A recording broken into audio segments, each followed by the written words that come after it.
Hi, everyone, and welcome to another episode in the Octant community meetings.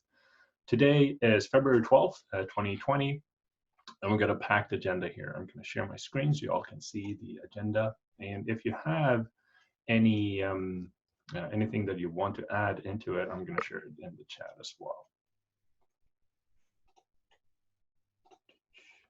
There we go. So the first topic is actually introducing a new team member on the call here. We got Milan with us. Milan, do you want to do a short introduction? Yes, sure. Hello, everybody. I just started this week. My name is Milan. I spent the last 2 years in Pivotal working on a data visualization library. So this, I think, fits really well with my interests. So I'm excited to be on a team and looking forward to work with you more. I already started looking into some of the log-related issues. But yeah, so I'm still learning a code base. Hopefully I'll submit my first PR soon. Sounds good. Awesome, Milan. Super happy to have you here. Thank you. All right, next up, we got plugin updates. Wayne, Sam? Sure, yeah. So we, this last week, we've been spending a lot of time working on making some updates to plugins. One of the first things we did was we addressed this outstanding issue where the service request was a concrete struct that was being passed around and had some masked private properties and a mix of public properties and public methods. And so we've converted that into an interface.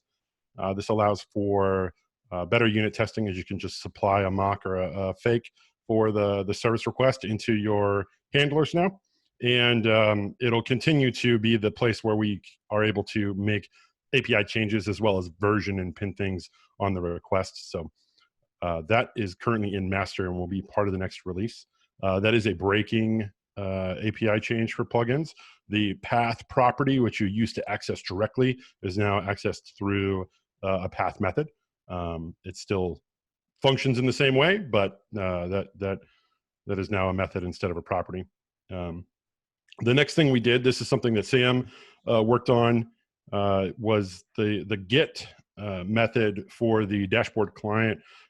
It had this ability to return kind of a found Boolean, and the issue there was that sometimes that would block when an object was actually nil. So it was something that where it would return that it was not found, even though it was found, and then it would result in an error, and then the result of that was that things would not get properly rendered or sent out to the front end because it would be interpret this as an error instead of just a empty response. So Sam fixed that up, and that is another breaking API change. If you're using the get method off of the dashboard client, it returns 2 values now, which is the object you're trying to get and an error. And so you'll be wanting to do a nil check on the object and no longer use this found value, which was found to be errant sometimes. Anyway, that came out weird. The next, when I finish these plugin updates, I'll take questions specifically about plugins, but I'm going to go through the list. The next thing we're going to be addressing is that the dashboard client currently does not have create or delete. A lot of plugin authors are wanting this behavior and the ability to have their plugins, especially things around plugins around custom resources, be able to create and delete those custom resources. So that's something we're going to be adding to the dashboard client interface for plugins. There's an issue created. I didn't link it because I forget which one it is. The next thing we've been working on is the Unmarshal all the things ticket. Sam created this issue as a tracking issue.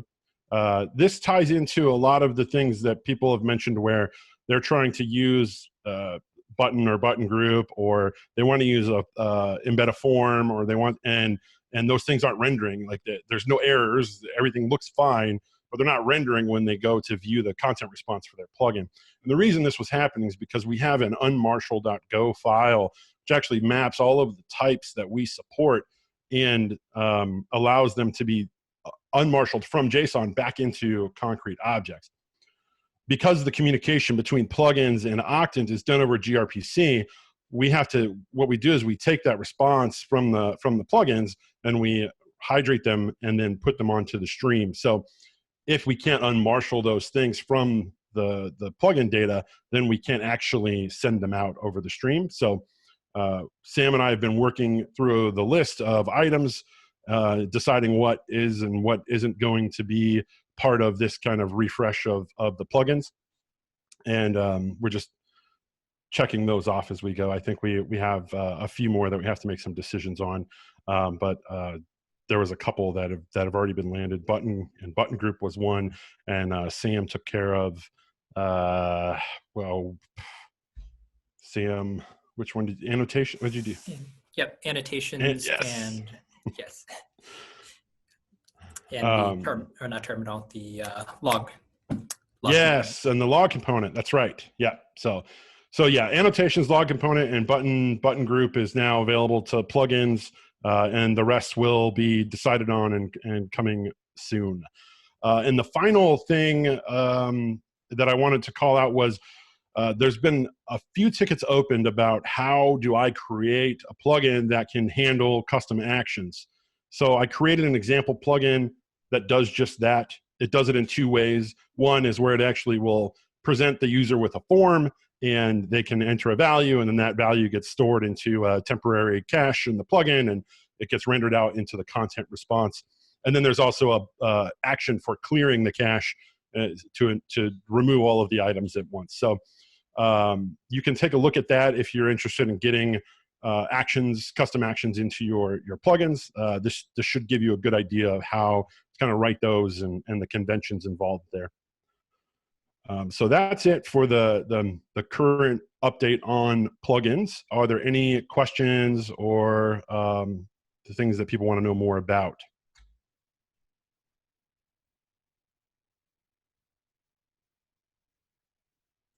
Okay.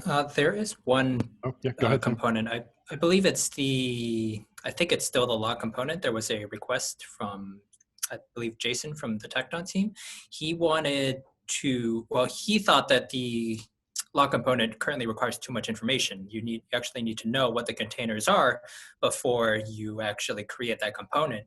And a better way of going forward might just be to just provide the name of the pod, and it will just automatically go through all of the containers for if we do move forward with that. Yeah, yes. So as Sam mentioned, there was an issue about the setup for the log component. That is something that is part of the next update item, which is the logging tab improvements.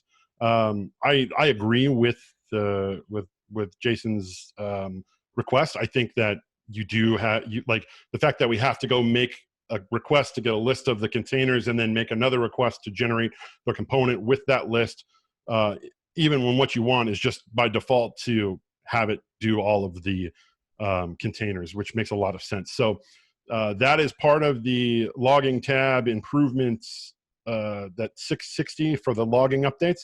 We created an epic to track kind of all of the work that that can go into the logging tab that Milan is going to be looking at and working through.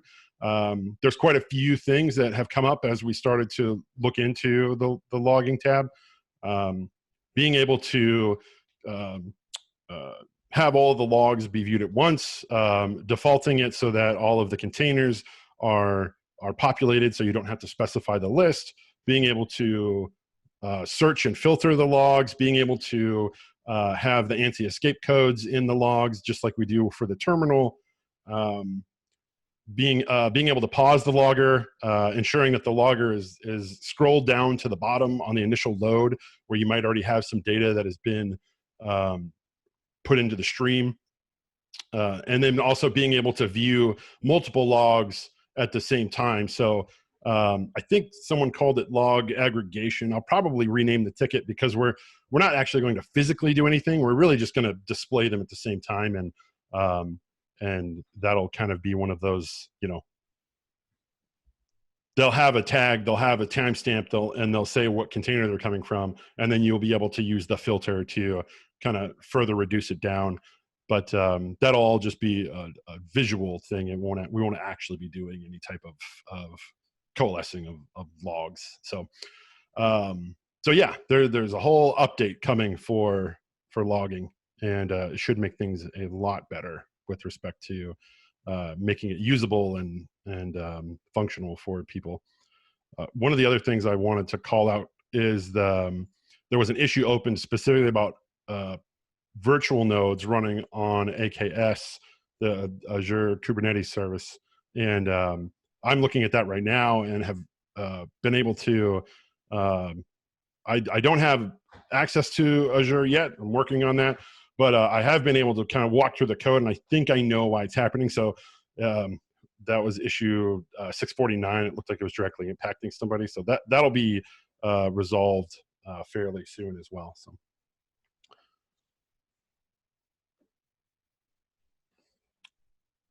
Anything to add there, Sam? Cool. Any questions on that stuff? Great. The logging updates issue is empty here. You're gonna provide more info in there later? Oh, yeah. So the works for me. So I think your ZenHub might just be desynced, but I'll make a comment in the issue that it is an epic being tracked by ZenHub, and for the best viewing experience, you'll want to have either view it on ZenHub or have the plugin installed in the browser. Sounds good.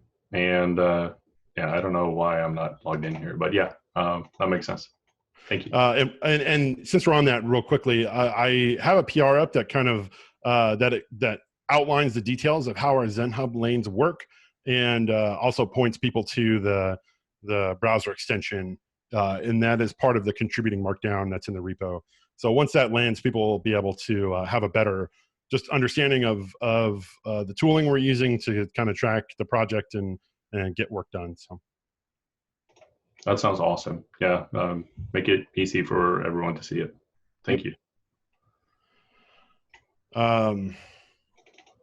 So the Angular. Yeah, the last item on the agenda is the Angular 9 is back in progress. So there's actually an open PR for the Angular 9 upgrade. For those who aren't familiar, moving to Angular 9 is part of being able, it's a long dependency chain of, we want to use the Monaco editor, which is what VS Code uses, and we want to use that for our YAML viewer, as well as some other parts of Octant eventually. And so the latest version of that uses TypeScript 3.7.5. Angular 8, which is what we are currently on, does not support that version of TypeScript. There's a bunch of differences. So we went down the track of upgrading to Angular 9. We ran into some issues with the Clarity libraries that we use. They recently have released an update for Clarity 3, which supports Angular 9.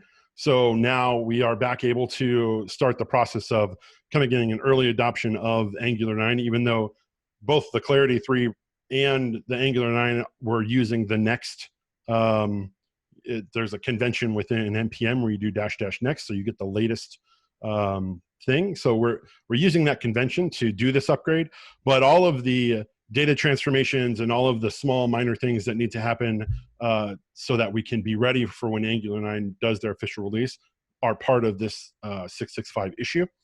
And once this issue is merged, we'll be able to then continue to move forward on the Monaco integration. So this is really great news. It's going to get us unblocked on the YAML viewer updates, and further once that YAML viewer update is in place, that will get us rolling on starting to get the context-aware editing in place into Octant and some of those more advanced features that we're hoping to roll out. So this is all really great news. So I've been testing and running the Angular 9 branch all day, and so far so good. So folks are more than welcome to go if they have the capability and the familiarity to go grab the branch and build it themselves and give it a go. Once it gets merged in, it'll end up being part of a nightly until we cut the next release. So.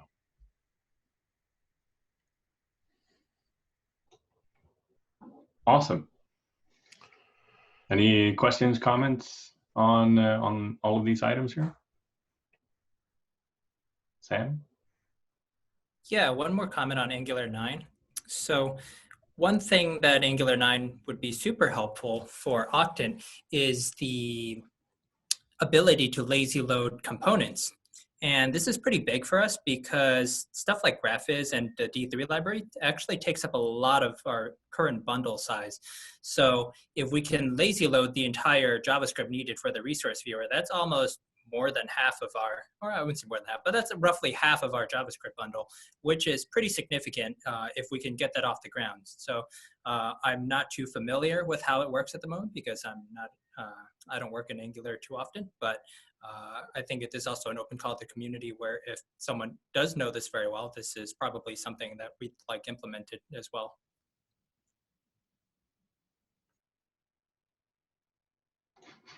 Cool. Great notes there. We think probably. Yeah, awesome. Do we have any open Q&A for from the community today? I have one question. This is John from VMware. I've been playing with Octant a little bit recently. Actually, I've been trying to devise a Harbor plugin. And my question was kind of more broadly around your example around actions is really awesome, Wayne. And I wondered, like, is there any plan as Octant functionality increases to add to the example plugin or to provide multiple example plugins to keep those in the core repo, or even like an example of design patterns for plugins? So for instance, in Harbor, one of the issues that I found, right, like, and I see Michael's on, so apologies for like DDoSing the public Harbor instance over the weekend. But like every time the plugin refreshes every second, like it's going to make an API call. So like implementing a cache outside of that, implementing a shared client for external APIs, like those things as people interact with external APIs is going to be really common, I would have thought, for multiple plugin developers rather than just talking to Kube. So just any plans for like a plugin design patterns or extended examples or something like that? I can take this and then Sam can add to it. So yes, we have a strong desire to create, first off, better kind of narrative documentation around plugins. So concrete examples of how you might approach certain situations and how we feel would be the best way to handle just like the things you've described in a plugin, client, like external client access and shared clients and things like that. Loading data, like persisting data and loading it on Octant restarts, which is something that has come up around plugins. So there, yes, we have a desire to get those out there and documented. Honestly, we just haven't done it yet, right? So as for the first part, which is, do we have plans to expand on the example plugin? Yes. So I have just recently started to go down the path of getting an Octant plugins repo created, which will contain initially just the example plugin, but will all of these kind of, I have a bunch of one-off plugins kind of in my personal repo where I want to kind of demonstrate something or I need it to confirm something for myself. And so I go and write this quick one-off plugin, and I've been putting them out there publicly just so that other people can find them easily. But the goal would be to take that kind of work and put it into a single repo. So someone could then check out the Octant plugins example repository and would have a host of examples, like a standalone plugin, a plugin that extends pods, a plugin that wraps a CRD and does custom actions, a plugin that calls a third-party API and does so with a a back off so that it's not constantly spamming the API every second, things like that. All of those are things that we do want to get examples for. We have some various issues created around documentation and updating plugin documentation. And so I know that is something that I've been thinking about, something that Sam has been thinking about, and we do intend to make it better. It's just we haven't quite got there yet. And I think Sam can add to this as well, because I know Sam has been thinking a lot about components and stuff. Yeah, so one thing that we'd also like to add better support for is just better support for testing, unit testing components. So I know the story isn't currently really great right now, and I think making that request interface, making that request interface public is going, and exposing stuff like paths and making that a lot more testable is going to provide a long way for just making plugins a bit more stable and exposing any API changes that we need to make sooner than later. So then if we do need to break something, we can at least do it before 1.0 and just sort of fail early, fail fast kind of mentality. Okay, cool, thanks. I'm definitely down for helping with documentation or like developing design patterns and things like that and contributing. I just saw a couple of comments from Brian around like, completely rejigging the whole plugin model and doing changes. So I was wondering, like, is that still happening? Is it worth putting a whole bunch of effort into my documentation here if things are going to change, or are we like far enough out that the effort is going to be worth it? Yeah. So around those, so the comments, those changes are happening. And that's part of this plugin update that we're doing now, where we're breaking some of the APIs, and we are really digging into identifying the needs of plugin authors and trying to create that balance between what Octant wants to be responsible for and what we're going to make plugin authors responsible for. And so, yeah, this is all coming together right now. And so, as you are developing your plugins, and everyone who is developing plugins, as you're working on things, if you're running up against issues or you're finding a pattern that you're commonly using, yeah, I would say, share it with us, create an issue, bring it up at the community meeting, however, whatever your preferred method, create a repo with the example, and then send that in, whatever your preferred example is for communicating those thoughts and ideas. We welcome all of those, because we are right now in the process of kind of trying to shape this thing and make it so that it works well for most people's needs. Wayne, sorry.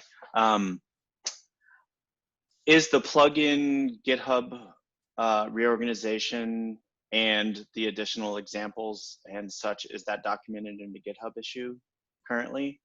Yeah, there's an issue that has kind of a long tail. It might be a good idea to create a new one from it, but Sam left a comment that we want to extract the existing example plugin out to its own repo, which was part of a larger, which was actually part of the 645 issue. And then we have multiple issues around plugin documentation and auto-generating some documentation around plugin components and things like that. So the work is all captured. It's just currently, and actually I think it is all captured in there is a plugin epic, and I believe everything that is part of the plugin epic includes what we're talking about right now. Great. I just wanted to double check, because it sounds like John has a bunch of ideas, and I'd love a place for him to go and write some of those ideas down. And everyone else who has ideas about making the plugin experience better. So awesome.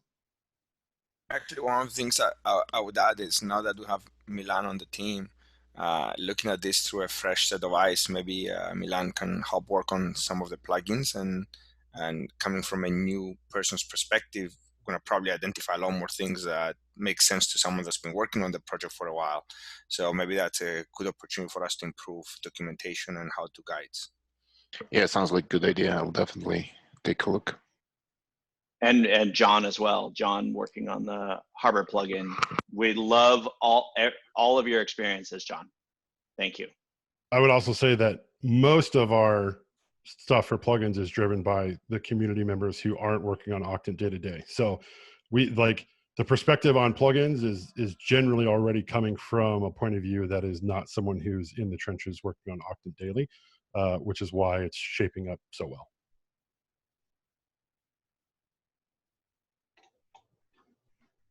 Speaking of plugins, Jonas, do you have an ETA for when we might be able to build that plugins page from the Octant.dev website to start highlighting some of these? Yeah, I should have a PR in by Friday. That should be able to be reviewed, and then we can launch that next week, hopefully. Cool. And we probably should have a section there, how to build your own plugin that links back to that documentation too. Well, yes, definitely. Thanks. We'll get that up there. Yeah, and call to actions as well. All right. Do we? Yeah. Next item on the list is a technical walkthrough, Octant printers. Yeah. So I was going to say what we could do is we could stop the recording of the community meeting here, and then we can let people depart who want to depart, and then we can do a new recording specifically for this walkthrough.